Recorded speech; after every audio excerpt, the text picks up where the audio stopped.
تو عرض یوں کر رہا تھا کہ ہر ابتدا سے پہلے ہر انتہا کے بعد ذات نبی بلند ہے، ذات خدا کے بعد ہر ابتدا سے پہلے ہر انتہا کے بعد، اور ذات نبی بلند ہے ذات خدا کے بعد، اور دنیا میں احترام کے لائق ہیں جتنے لوگ، میں سب کو مانتا ہوں مگر مصطفیٰ کے بعد، میں سب کو مانتا ہوں مگر مصطفیٰ کے بعد۔ Allah can change the most hopeless situation into the best moment in your life۔ میرے محترم عزیز ساتھیوں، سب سے پہلے تو میں شکریہ ادا کرنا چاہوں گا جناب محمد ذیشان ارقم صاحب کا کہ جنہوں نے اس ناچیز کو آپ جیسے معزز مہمانوں کے سامنے کچھ حق اور سچ بولنے کا موقع عنایت فرمایا، اور میں شکر گزار ہوں آپ تمام لوگوں کا کہ جو آپ حضرات یہاں آ کر جلسے کو کامیاب کرنے میں اپنا یوگدان دیا۔ میرے محترم عزیز ساتھیوں، میں ادھر ادھر کی بات نہ کرتے ہوئے مقصد اصلی کی طرف رجوع ہوتے ہوئے اپنی بات کو شروع کرنا چاہوں گا۔ میرے محترم عزیز ساتھیوں، اللہ تبارک و تعالیٰ نے ہم انسانوں کو اس دنیا کے اندر بھیجا۔ اللہ کے بھیجنے کا کوئی نہ کوئی تو مقصد ضرور ہوگا جس مقصد کے تحت ہم انسانوں کو اس دنیا کے اندر بھیجا۔ میرے دوستو، ایک بات یاد رکھیں کہ کوئی بھی انسان جب کسی کام کو کرنے کا ارادہ کرتا ہے، جب کسی کام کے شروع کرنے کی کوشش کرتا ہے، جب کسی کام کو وجود میں لانے کی نیت کرتا ہے تو اس کا بھی کوئی مقصد ہوا کرتا ہے، اس کی بھی کوئی وجہ ہوا کرتی ہے۔ کوئی بھی انسان کسی بھی کام کو بے مقصد شروع نہیں کیا کرتا، بے وجہ اس کو کرنے کا ارادہ نہیں کیا کرتا۔ ہر انسان کو کوئی نہ کوئی کام شروع کرنے کا کوئی نہ کوئی ریزن ضرور ہوتا ہے، کوئی نہ کوئی وجہ ضرور ہوتی ہے۔ تو اللہ رب العزت نے ہم انسانوں کو اس دنیا کے اندر بھیجا۔ اللہ نے محض اپنی عبادت کے لیے پیدا فرمایا۔ اب ہم اللہ کی عبادت کس طریقے سے کریں گے، وہ طریقہ کیا رہے گا، ہم اپنے حقیقی مالک کو کیسے پہچانیں گے، ہم اپنے حقیقی مالک کے حبیب جناب محمد رسول اللہ صلی اللہ علیہ وسلم کی مقدس ذات کو کیسے پہچانیں گے، ان کا طریقہ کیا رہا تھا، ان کی زندگی کیا رہی تھی، ان کے اخلاق کیا تھے، ان کے دنیا میں آنے کا مقصد کیا تھا، کس وجہ سے اللہ نے اپنے حبیب جناب محمد رسول اللہ صلی اللہ علیہ وسلم کو اس دنیا کے اندر بھیجا تھا، ہم کیسے پہچانیں؟ ان تمام چیزوں کو پہچاننے کے لیے اللہ رب العزت نے دنیا کی تمام کتابوں میں سب سے مقدس کتاب جس کو ہم اور آپ سب لوگ قرآن مقدس کے نام سے جانتے ہیں، وہ قرآن ہم انسانوں کو اللہ رب العزت نے عنایت فرمائی۔ جس قرآن کو پڑھ کر ہم اپنے حقیقی مالک کو بھی پہچان سکتے ہیں، جس قرآن کو پڑھ کر ہم اپنے حقیقی مالک کے حبیب جناب محمد رسول اللہ صلی اللہ علیہ وسلم کی ذات کو بھی پہچان سکتے ہیں، ان کے آنے کا مقصد بھی پہچان سکتے ہیں، ان کی دنیا میں آنے کی جو وجہ تھی اس وجہ کو بھی ہم جان سکتے ہیں، ان کا طریقہ کیا تھا وہ بھی ہم پہچان سکتے ہیں، ان کے اخلاق کیا تھے وہ بھی ہم پہچان سکتے ہیں، ان کے لوگوں سے برتاؤ کیا تھے وہ بھی ہم پہچان سکتے ہیں، ان کا لوگوں کے ساتھ رویہ کیا ہوا کرتا تھا ہم اسی مقدس کلام کو پڑھ کر پہچان سکتے ہیں۔ میرے محترم عزیز ساتھیوں، آج ہم انسانوں نے مقدس کلام کو چھوڑ کر غیروں کے طریقے کو اپنا کر زندگی گزارنا شروع کر دی ہے۔ حقیقت تو یہ ہے کہ آج ہم مسلمانوں کو اس مقدس کلام کی اس نعمت اور دولت کی قدر و قیمت معلوم نہیں ہے، جس کی وجہ یہی ہے کہ ہم اصل طریقے پر چل نہیں پا رہے ہیں، جس کی وجہ یہی ہے کہ ہم اللہ رب العزت کی عبادت کو صحیح طریقے سے نہیں کر پا رہے۔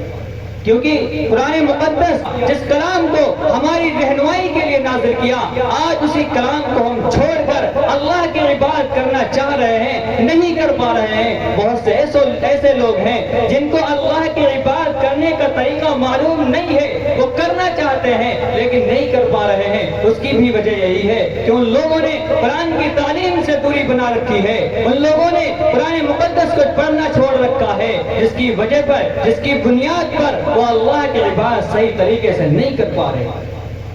آج ہمارے بچے قرآن کریم کو پڑھ لیتے ہیں، اس کو سمجھ بھی لیتے ہیں، اس کا حفظ بھی یاد کر لیتے ہیں، اور الحمدللہ حسب توفیق ہم اس پر خوشی بھی منا لیتے ہیں۔ لیکن سچی بات تو یہ ہے کہ آج ہم لوگ اس دنیا پر رہتے ہوئے اللہ رب حضرت کے مقدس کلام کی نعمت کو، اس کی دولت کی قدر و قیمت کو حقیقی معنی میں نہیں سمجھ سکتے۔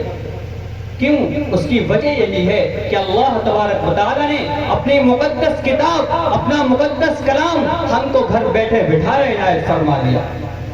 میرے دوستوں، اللہ رب العزت نے اتنا بابرکت اور اتنا مقدس کلام ہمیں گھر بیٹھے بٹھائے عطا کر دیا۔ ہمیں اس کے حصول کے لیے، اس کی نعمت کو حاصل کرنے کے لیے، اس کے مرتبے کو حاصل کرنے کے لیے ہمیں قربانیاں دینی تھی، لیکن ہم نے قربانیاں نہیں دی ہیں، ہم نے محنتیں نہیں کی ہیں، ہم نے پیسہ خرچ نہیں کیا ہے، ہم نے جان و مال کی قربانیاں پیش نہیں کی ہیں، جس کی وجہ سے آج ہمارے دلوں کے اندر اس قرآن مقدس کی نعمت اور اس کی دولت کی قدر و قیمت نہیں ہے۔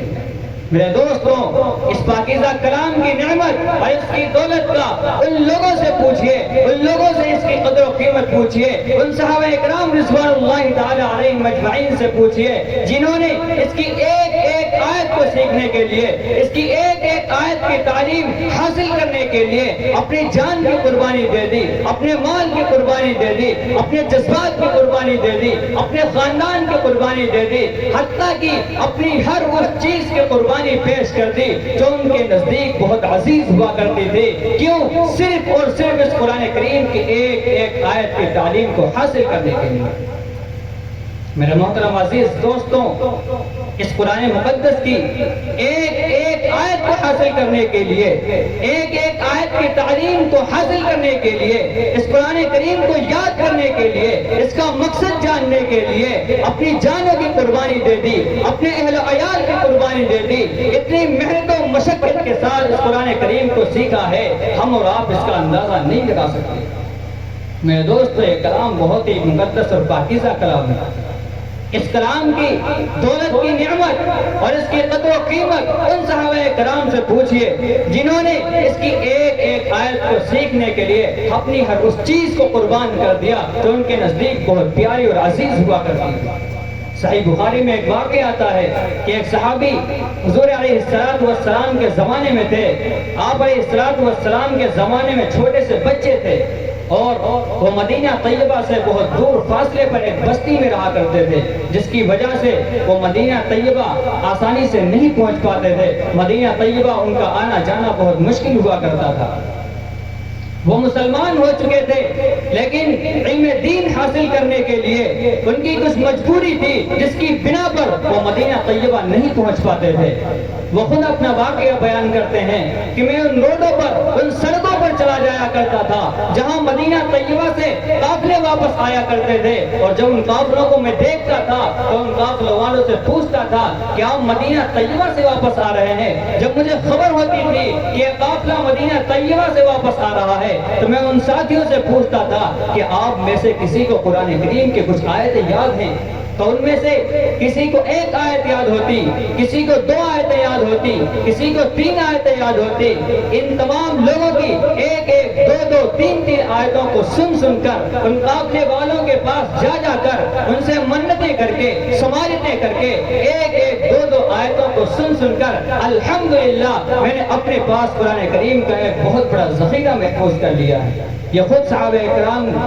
اکرام جو آپ صلی اللہ علیہ وسلم کے زمانے میں چھوٹے سے بچے تھے، علم دین حاصل کرنا چاہتے تھے، لیکن اپنی کسی ذاتی مجبوری کی وجہ پر مدینہ طیبہ مشکل تھا ان کا جانا تو پہنچ نہیں پاتے تھے، وہ خود اپنی زبانی بیان کرتے ہیں۔ میرے دوستوں،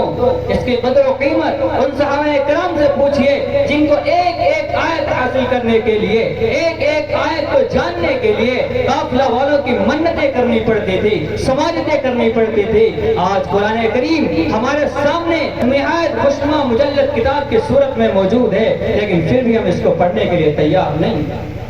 آج ہمارے لیے مدارس بھی موجود ہیں،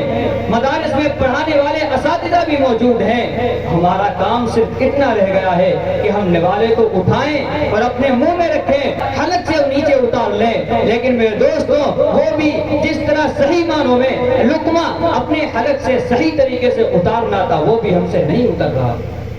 میرے دوستوں، حضرت عمر رضی اللہ تعالیٰ عنہ کے بہنوئی اور ان کے بہن کا واقعہ ہر مسلمان جانتا ہے۔ جس دور میں حضرت عمر رضی اللہ تعالیٰ عنہ ایمان نہیں لائے تھے، اس دور میں ان کی بہن اور ان کے بہنوئی یہ جانتے تھے کہ اگر ہم قرآن کریم کی تعلیم کھلم کھلا کریں گے،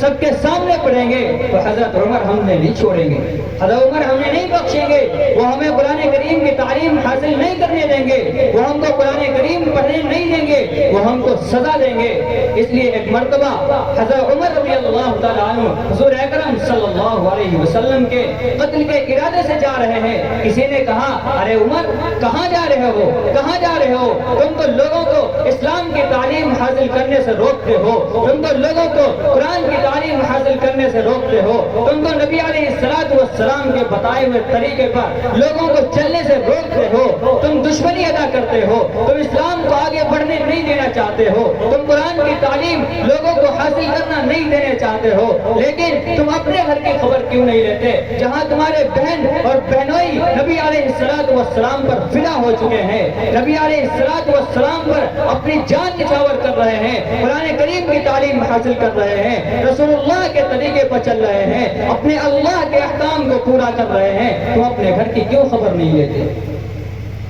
حالانکہ وہ گھر پہ جب پہنچتے ہیں کنجی کھٹکھٹاتے ہیں، دروازہ کھول دیا جاتا ہے، اندر انٹری کرتے ہیں، اندر داخل ہوتے ہیں تو دیکھتے ہیں ان کے بہن اور بہنوئی چھپ کر قرآن پاک کھولے ہوئے پڑھ رہے ہیں۔ میرے دوستوں، سوچنے کی بات، غور کرنے کی بات ہے،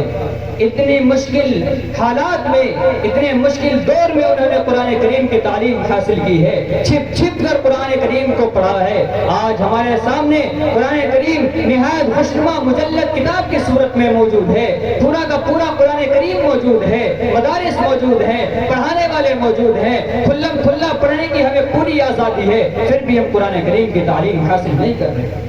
میرے دوستوں، یہی وجہ ہے کہ آج چاروں طرف ہم مسلمان ذلیل و خوار ہو رہے ہیں، آج ہمارے احکام کو توڑا جا رہا ہے، آج ہم مسلمانوں پر ظلم و ستم کے پہاڑ توڑے جا رہے ہیں، ہمارے حقوق کو دبایا جا رہا ہے، ہماری بہن بیٹیوں کی عزت آبرو محفوظ نہیں ہے، ہمارے جان کی آبرو محفوظ نہیں ہے، ہمارے مال کی آبرو محفوظ نہیں ہے، ہمارے مدارس محفوظ نہیں ہے، ہماری مساجدیں محفوظ نہیں ہیں۔ آج ہمارے علماء کو نہ جانے کن کن الفاظ سے پکارا جاتا ہے، نہ جانے کن کن القاب سے ان کو نوازا جاتا ہے، کبھی دہشت گرد کہا جاتا ہے، کبھی دیش دروہی کہا جاتا ہے، کبھی ہمارے مدرسوں کو دہشت گردی کا اڈا قرار دیا جاتا ہے۔ یہ سب کچھ کیوں ہو رہا ہے؟ وجہ یہی ہے کہ ہم نے علم دین سے دوری بنا رکھی ہے، قرآن سے دوری بنا رکھی ہے، قرآن کو پڑھنا تو دور کی بات، اس کو دیکھنا بھی ہم گوارا نہیں سمجھ رہے۔ آج ہم نے قرآن کریم کو ایک بند کپڑے کے اندر بند الماری میں رکھ رکھا ہے،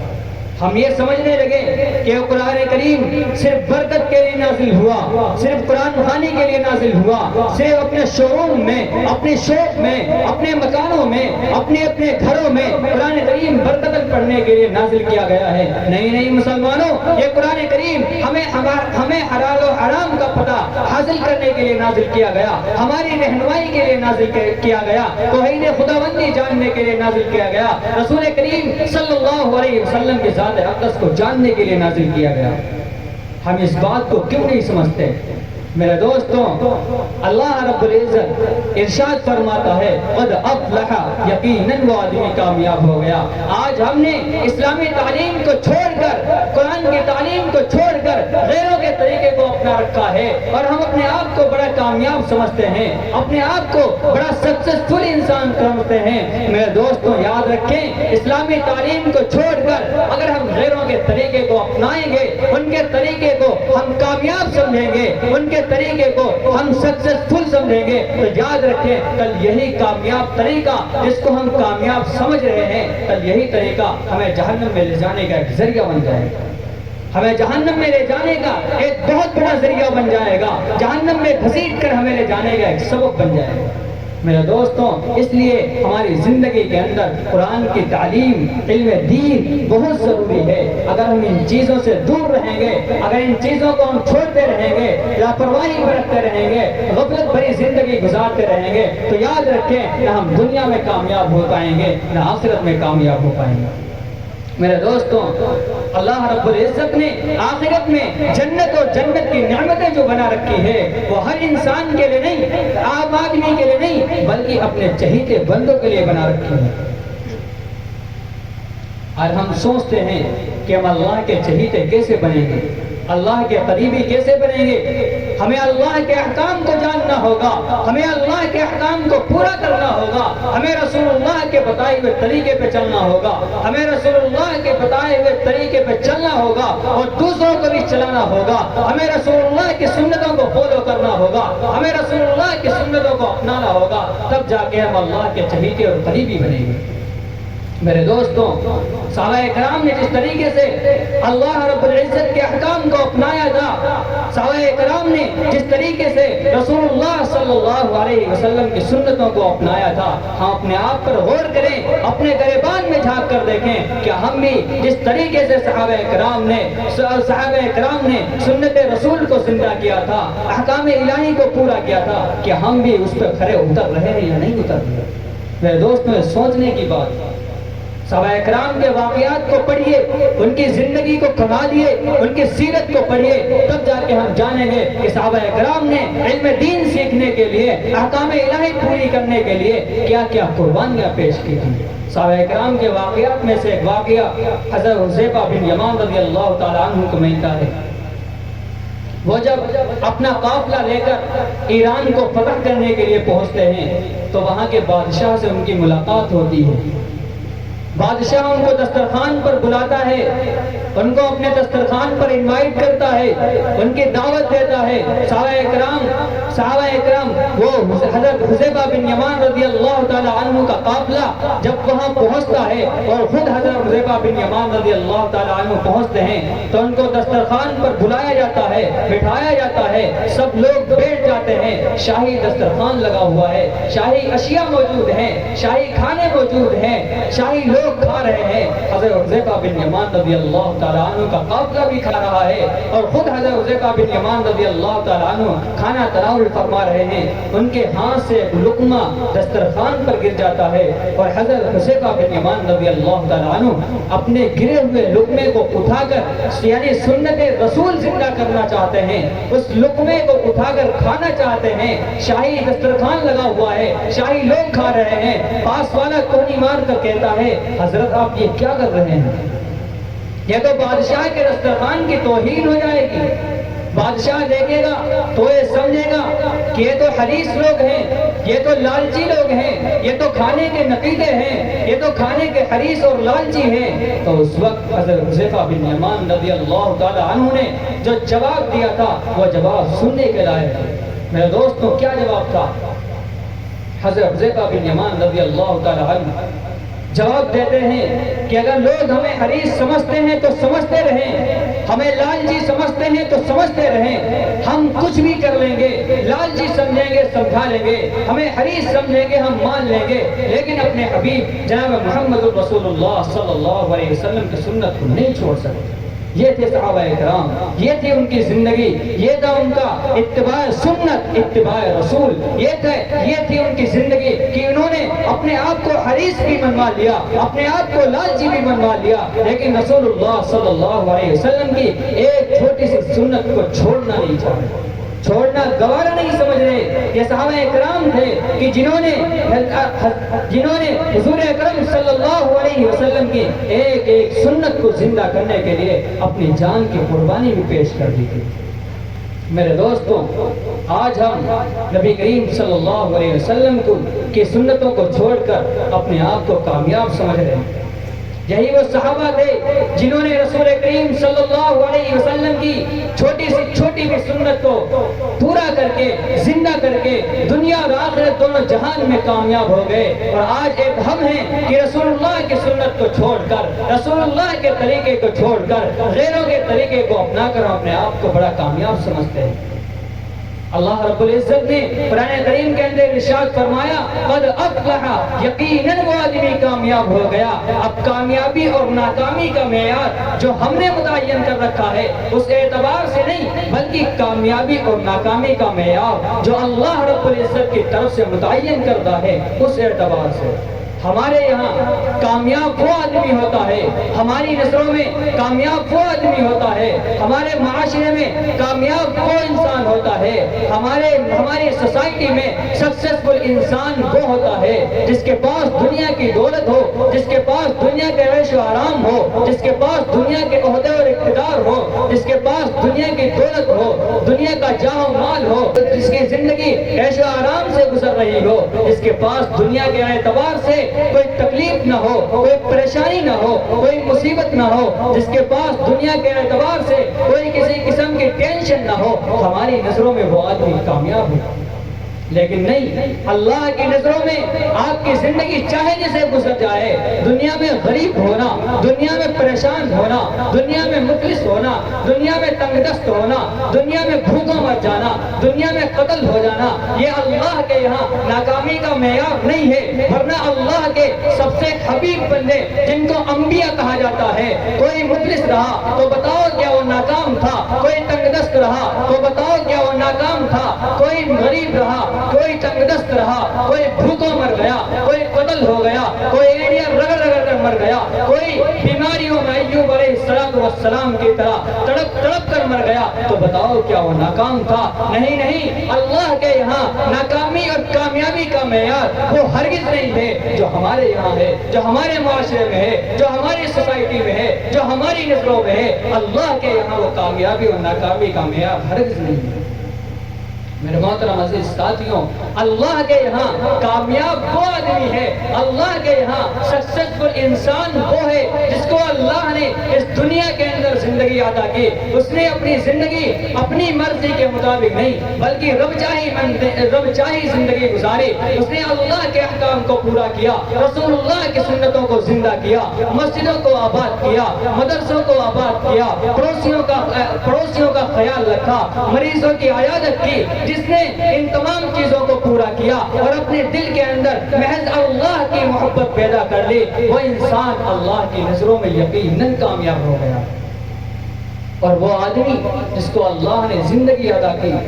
اس نے رب چاہی نہیں بلکہ من چاہی اور شیطان کی مرضی کے مطابق زندگی گزاری۔ اذانیں سنتا رہا لیکن مسجدوں کی طرف اس کے قدم نہیں بڑھے۔ حی علی الصلاۃ، مسجدوں کی مناروں سے صدائیں بلند ہوتی رہی، حی علی الصلاۃ، آؤ نماز کی طرف، حی علی الفلاح، آؤ کامیابی کی طرف۔ اس نے اذان تو سن لی، اس کی کانوں میں مؤذن کی زبان سے مبارک مبارک الفاظ پہنچتے رہے، وہ سنتا رہا، نظر انداز کرتا رہا، اگنور کرتا رہا، مسجد کی طرف جانے کے بجائے بازاروں کی طرف بڑھتا رہا، مسجد کی طرف جانے کے بجائے وہ مسجدوں کو چھوڑ کر بلکہ گراؤنڈ کی طرف بڑھتا رہا، تفریح گاہ کی طرف بڑھتا رہا، کھیل کود کی طرف بڑھتا رہا، ناچ گانوں کی جہاں محفلیں سجی ہوئی ہوں ادھر جاتا رہا، فالتو قسم کی باتیں کی طرف بڑھتا رہا، مسجدوں کو آباد نہ کر کے بلکہ بازاروں کو آباد کرتا رہا۔ اللہ نے اس کے بارے میں ارشاد فرمایا کہ اس انسان سے زیادہ ناکام آدمی دوسرا کوئی ہو ہی نہیں سکتا۔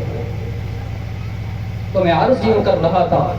کہ ہمارے یہاں کامیابی اور ناکامی کا معیار دوسرا ہے، اللہ کے یہاں کامیابی اور ناکامی کا معیار دوسرا ہے۔ یہ میں اپنی طرف سے نہیں کہتا، یہ زید عبداللہ اپنی من گھڑت نہیں سناتا، یہ اپنی طرف سے میں کہیں سنی باتیں نہیں بتاتا، بلکہ رب کعبہ کی قسم، کائنات کے ذرے ذرے کو بنانے والا وہ واحد رب، کائنات کے ذرے ذرے کو وجود میں لانے والا وہ واحد خالق، کائنات کے ذرے ذرے کو چلانے والا وہ واحد رب اپنے اس مقدس کلام کے اندر ارشاد فرماتا ہے، جس کلام کے بارے میں اللہ رب العزت نے ارشاد فرمایا ذالک الکتاب لا ریب فیہ، یہ وہ مقدس کلام ہے، یہ وہ پاکیزہ کلام ہے جس میں کوئی شک و شبہ کی گنجائش نہیں ہو سکتی، جس میں کوئی ڈاؤٹ نہیں ہو سکتا، جس میں کوئی سندے نہیں ہو سکتا۔ یہ اتنا مقدس کلام ہے، اتنا بابرکت کلام ہے، اتنا پاکیزہ کلام ہے، اتنا قیمتی کلام ہے۔ اگر دنیا کے تمام حکمران لوگ، اگر دنیا کے تمام مالور لوگ، اگر دنیا کے تمام مالدار لوگ اپنی تمام قیمت کو جمع کر لیں، اپنی تمام زمین جائیداد کو جمع کر لیں، اپنی تمام مال دولت کو جمع کر لیں، اس مقدس کلام کے ایک لفظ کے ایک نقطے کی قیمت لگانا چاہے تو قسم رب کعبہ کی دنیا والے ہلاک و برباد ہو سکتے ہیں، ان کی قیمت ہلاک و برباد ہو سکتی ہے، ان کی زمین ہلاک و برباد ہو سکتی ہے، لیکن رب کعبہ کی قسم اس مقدس کلام کے ایک لفظ کے ایک نقطے کو نہیں خرید سکتے۔ یہ اتنا مقدس اور پاکیزہ کلام ہے۔ کیوں؟ کیونکہ اسی مقدس کلام کے اندر اللہ رب العزت نے ارشاد فرمایا اِنَّا نَحْنُ نَزَّلْنَا الذِّكْرَ وَإِنَّا لَهُ لَحَافِظُونَ، ہم نے اس کلام کو نازل کیا ہے اور ہمیں اس کی حفاظت کی ذمہ داری لے رہے ہیں۔ خیر بات کہیں سے کہیں چلی گئی، میں عرض یوں کر رہا تھا کہ اللہ کے یہاں کامیابی اور ناکامی کا معیار دوسرا ہے اور ہمارے یہاں کامیابی اور ناکامی کا معیار دوسرا ہے۔ اللہ کے یہاں کامیابی کا معیار دوسرا ہے، ہمارے یہاں کامیابی کا معیار دوسرا ہے۔ اللہ نے اپنے مقدس کلام کے اندر ارشاد فرمایا قد افلح، یقیناً وہ آدمی کامیاب ہو گیا، من تزکا، جس نے اپنے دل کو اللہ کی محبت کے علاوہ خالی کر لیا، اللہ کی محبت کے علاوہ پاک و صاف کر لیا، یقیناً وہ آدمی کامیاب ہو گیا۔ چاہے اس کی زندگی چاہے جیسے گزر گئی ہو، چاہے وہ غریب رہا ہو، چاہے وہ مفلس رہا ہو، چاہے وہ تنگ دست رہا ہو، چاہے وہ اینڈیا رگڑ رگڑ کر ہی کیوں نہ مر گیا ہو، اس کا جنازہ اٹھانے والا کوئی نہ ہو، مگر وہ آدمی کامیاب ہو گیا۔ من تزکا، جس نے اپنے دل کو، اپنے نفس کو اللہ کی محبت کے علاوہ دنیا کی تمام محبتوں سے پاک و صاف کر لیا، قد افلح، یقیناً وہ آدمی کامیاب ہو گیا۔ کیوں؟ کیونکہ یہ ایک اصول ہے، جس انسان کے دل کے اندر اللہ کی محبت کے علاوہ دنیا کی تمام محبتیں ختم ہو جاتی ہیں، انسان اپنے دل کے اندر اللہ کی محبت کے علاوہ غیر اللہ کی محبتوں کو ختم کر دیتا ہے، اپنے دل کو غیر اللہ کی محبت سے پاک و صاف کر لیتا ہے، اپنے دل کو دنیا کی رنگینیوں سے، دنیا کی ظاہری چمک دمک سے، دنیا کی تمام محبتوں سے، مال و دولت کی محبت سے، دنیا کی ہر چیز کی محبت سے اپنے دل کو پاک و صاف کر لیتا ہے۔ اس انسان کے دل کے اندر اللہ رب العزت خود بخود اپنی محبت پیدا فرما دیتا ہے۔ میرے دوستوں، اللہ رب العزت اس انسان کے دل کے اندر اپنی محبت خود بخود پیدا فرما دیتا ہے۔ اب آپ ذرا سوچیں، جس انسان کے دل کے اندر اللہ رب العزت اپنی محبت خود بخود پیدا فرما دے، اس انسان کے کامیاب ہونے میں کوئی شک ہو سکتا ہے؟ نہیں ہو سکتا، کوئی ڈاؤٹ ہی نہیں، کوئی سندے ہی نہیں، اس کے کامیاب ہونے میں کوئی چیز رکاوٹ بن ہی نہیں سکتی۔ جس انسان کے دل کے اندر اللہ رب العزت خود بخود اپنی محبت پیدا فرمائے۔ پھر اللہ رب العزت نے آگے ارشاد فرمایا وَذَكَرَ اسْمَ رَبِّهِ، اور وہ آدمی جو آدمی ہر وقت اپنے رب کے نام کا ذکر کرتا رہا، ہر وقت اپنے رب کے نام کو یاد کرتا رہا۔ ذکر کرنا صرف تسبیح کے دانوں پر یا انگلیوں کے پوروں پر یا کھجور کی گٹلیوں پر سبحان اللہ، الحمدللہ، اللہ اکبر کر لینے کو نہیں کہتے ہیں، بلکہ اللہ نے اپنے مقدس کلام کے اندر ارشاد فرمایا وَذَكَرَ اسْمَ رَبِّهِ، اور وہ آدمی جو پیدا ہونے سے لے کر مرتے دم تک اپنے رب کے نام کو یاد رکھا، مرتے وقت بھی اپنے رب کے نام کو یاد رکھا، خوشحالی میں بھی اپنے رب کے نام کو یاد رکھا، غم میں بھی اپنے رب کے نام کو یاد رکھا، پریشانی میں بھی اپنے رب کے نام کو یاد رکھا، تنگ دستی میں بھی اپنے رب کے نام کو نہیں بھولا، شوق پہ رہا اللہ کے نام کو نہیں بھولا، کاروبار پہ رہا اپنے اللہ کے نام کو نہیں بھولا، بازار میں رہا، مارکیٹ میں رہا، کھیت میں رہا، تجارت کرتے ہوئے، زراعت کرتے ہوئے، پڑوسیوں سے سلوک کرتے ہوئے، ماں باپ سے سلوک کرتے ہوئے، دوستوں سے سلوک کرتے ہوئے اپنے رب کے نام کو نہیں بھولا، حتیٰ کہ یوں کہہ لیا جائے کہ پیدا ہونے سے لے کر مرتے دم تک وَذَكَرَ اسْمَ رَبِّهِ اپنے رب کے نام کا ذکر کرتا رہا،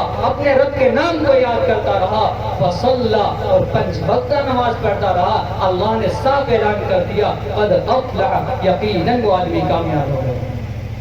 میرے دوستو، یہ ہے اصل کامیابی،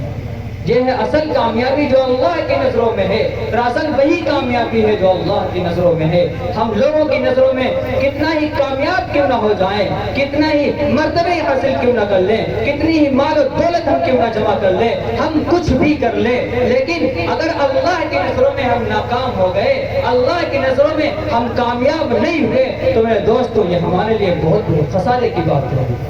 اصل کامیابی وہی ہے جو اللہ کی نظروں میں ہے، وہ میں نے آپ کے سامنے واضح کر دی ہے۔ اب جس کے دل میں آئے وہی پائے روشنی، اب جس کے دل میں آئے وہی پائے روشنی۔ ہم نے تو دل جلا کے سر عام کر دیا۔ وآخر دعوانا الحمدللہ رب العالمین۔